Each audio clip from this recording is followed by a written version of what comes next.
নমস্কার বন্ধুরা, মিনু ছোট্ট রান্নাঘরে সকলকে জানাই স্বাগত। আজ আমি একটা নতুন ধরনের রেসিপি নিয়ে হাজির হয়েছি। এই যে নারকেল নিয়েছি, নারকেলের রেসিপি বানাবো নারকেলের সন্দেশ। তো তার জন্য আমি প্রথমে নারকেলটাকে কেটে পরিষ্কার করে নেব। এখানে বসে কেটে নেব।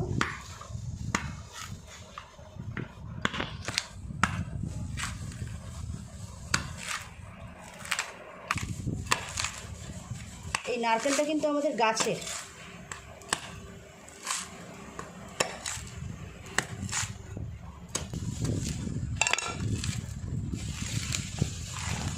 নারকেলটা প্রায় কাটা হয়ে গেছে, অনেক বড় হয়েছে নারকেলটা।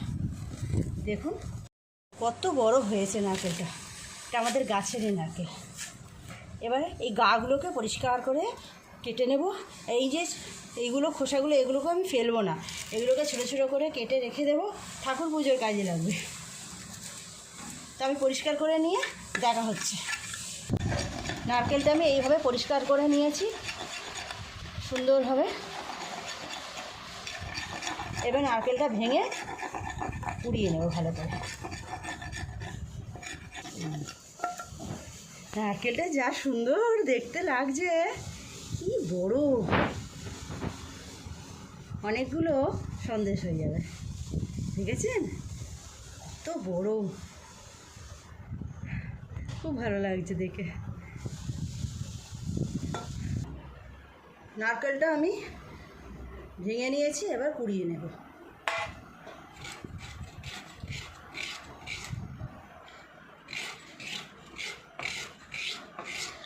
আগে পুজোর সময় প্রত্যেক বছর আমাদের এই নারকেল নাড়ু তো হতোই পুজোর সময়, আর ছাপা এই রকম নারকেলের সন্দেশ। মানে আমরা জানি দুর্গাপুজো মানেই নারকেলের ছাপা হবে। আমার মা বানাতো এত সুন্দর করে, খুব ভালো লাগতো। পুজোর সময় ছাড়া অন্য সময় মাকে বললে মা বানিয়ে দিত এরকম সুন্দর করে। পুরো নারকেলটা আমি এইভাবে কুড়িয়ে নেব। নারকেলটা তো কুড়িয়ে নিয়েছি, আমি একটু চিনিও শিলের মধ্যে গুঁড়ো করে নিয়েছি। নিয়ে এবার নারকেলটা যত সুন্দর করে পারবো মিহি করে পেস্ট করব। নারকেলটা যত ভালো পেস্ট হবে সন্দেশগুলো তত সুন্দর খেতে হবে, দেখতেও সুন্দর হবে।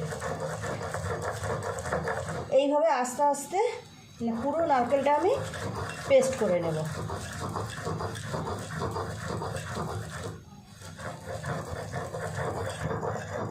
বন্ধুরা, পুরো নারকেলটা আমার পেস্ট করা হয়ে গেছে। এই পুরো নারকেলটা পেস্ট করতে আমার প্রায় 40 থেকে 45 মিনিট সময় লেগে গেল। এই নারকেলের সন্দেশ বানানোর সবথেকে ধৈর্যের কাজ হলো এই নারকেল পেস্ট করা। নারকেলটাকে আমি একেবারে কড়াইয়ের মধ্যে নিয়ে নিয়েছি। এই দেখুন একদম পেস্ট হয়েছে, সুন্দর পেস্ট করা হয়েছে। এইবার আমি এর মধ্যে আগে থেকে গুঁড়ো করে রাখা চিনিটা দিয়ে দেবো। প্রায় 300 গ্রাম মতো চিনি আমি নিয়েছি। এটাকে ভালো করে মাখিয়ে নিয়ে তারপর গ্যাসে বসাবো।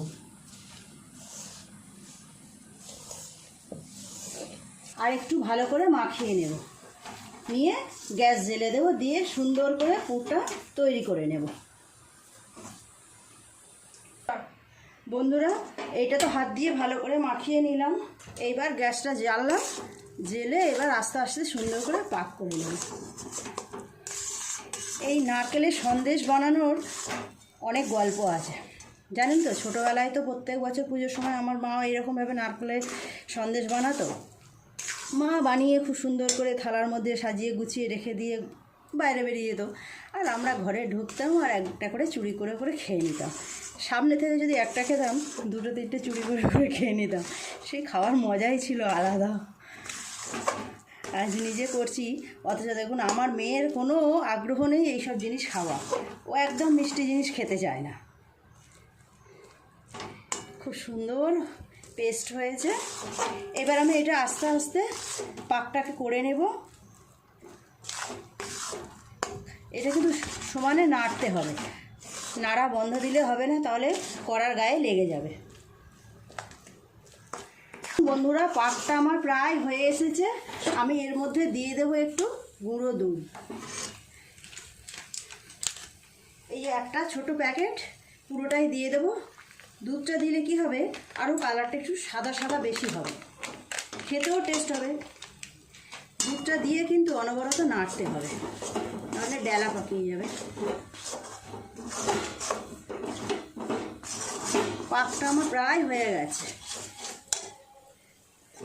হয়ে এসেছে, আর একটু টেনে গেলে নামিয়ে নেব।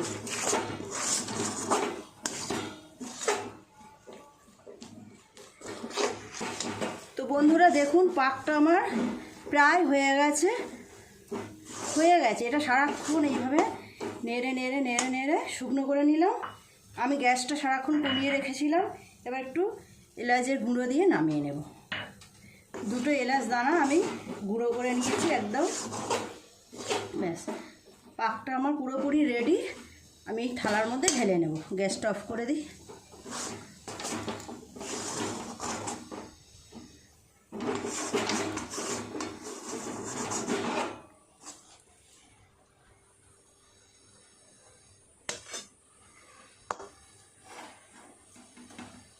এটা একটু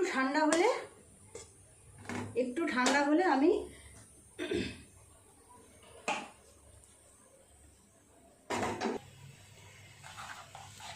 পাকটা তো আমার রেডি হয়ে গেছে। এইভাবে সুন্দর করে চেপে চেপে এইরকম করে করে নিয়ে আমি এবার সন্দেশগুলোকে বানিয়ে নেব। এই যে সন্দেশের পাট আছে, এর মধ্যে একটুখানি ঘি লাগিয়ে নেব, নিয়ে এইভাবে পাকটাকে দিয়ে দেব। দিয়ে এইভাবে একটু চেপে চার ধারটা সুন্দর করে নেব।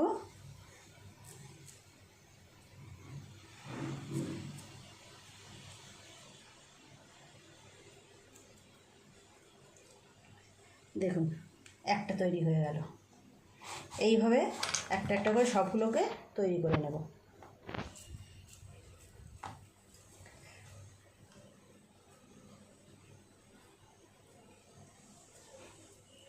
এগুলো একটু গরম গরমই করতে হবে, বেশি ঠান্ডা হয়ে গেলে পাকটা শক্ত হয়ে যাবে। এইভাবে সুন্দর করে চেপে চেপে দিলে ধারগুলো যাতে ফাটা ফাটা না থাকে, এরকমভাবে সুন্দর করে করে নিয়ে ব্যাস এই হয়ে গেল। আমার কাছে তো একটা মাত্র ছাপার কার্ড আছে, তো আমার ইচ্ছা হচ্ছে আর একটু অন্যরকম কোনো ডিজাইন করতে। তো ডিজাইনটা কী দিয়ে করব, আর তো কার্ড নেই, তাই একটা বুদ্ধি খাটিয়েছি। এই যে একটা এই যে জলের বোতল নিয়েছি, বোতলের পেছনটা আমি পরিষ্কার করে ধুয়ে পরিষ্কার করে শুকনো করে রেখে দিয়েছি। এর পেছনে একটু ঘি লাগিয়ে নেব, নিয়ে এর মধ্যে এটা দিয়ে দেব।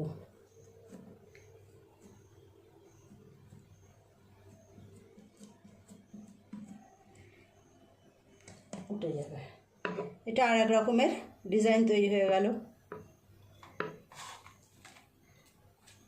তো একই রকমভাবে আমি সবটা তৈরি করে নেব।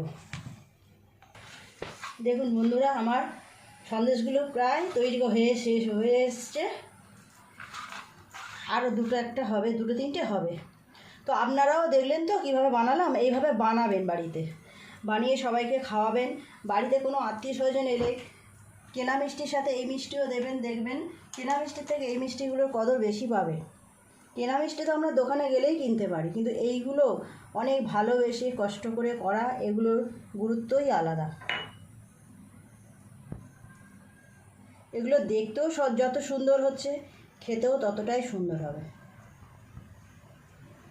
আপনারা কিন্তু জানাবেন কেমন হচ্ছে, আর বাড়িতেও নিজেরা এভাবে একবার বানাবেন। এটা হলো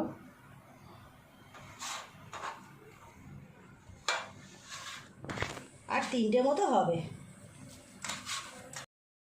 বন্ধুরা দেখলেন তো আমি কিভাবে সন্দেশগুলো বানালাম। দেখুন একবার কেমন দেখতে লাগছে, দেখুন খুব সুন্দর দেখতে লাগছে না? আমি তো দেখে ভীষণ খুশি।